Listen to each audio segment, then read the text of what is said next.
কাঁধে ভরসা, কাঁধেই চিকিৎসা। খোয়াইয়ে রোগীকে হাসপাতালে নেওয়ার হৃদয় বিদারক ছবি নাড়িয়ে দিল মানুষকে। এ যেন এক করুণ অধ্যায়, উন্নয়নের গল্পের ফাঁকে চাপা পড়ে থাকা বাস্তবের কষ্ট।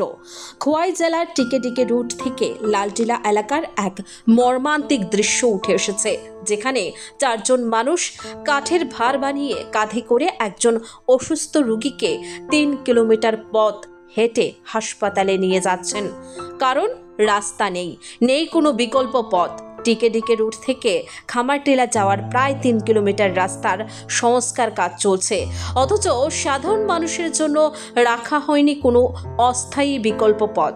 এমতো অবস্থায় গ্রামে কেউ অসুস্থ হলে অ্যাম্বুলেন্স তো দূরের কথা, বাইকেও নেওয়া সম্ভব নয়।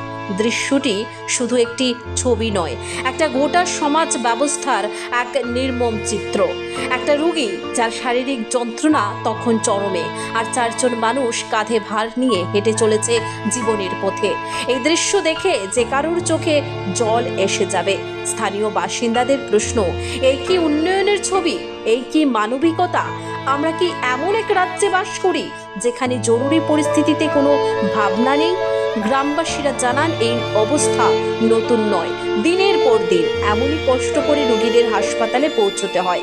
তারা সংশ্লিষ্ট দপ্তরের কাছে আবেদন জানিয়েছেন, রাস্তাটি যেন অবিলম্বে চলাচলের উপযোগী করা হয়। এই ছবি যেন চোখে জল আনে, কিন্তু তার সঙ্গে যেন জাগায় প্রশাসনের চেতনা। মানুষ আর কতদিন কাঁধে করে বইবে উন্নয়নের অভাব? এই প্রশ্ন এখন কেবল খোয়াইয়ের নয়, গোটা ত্রিপুরার।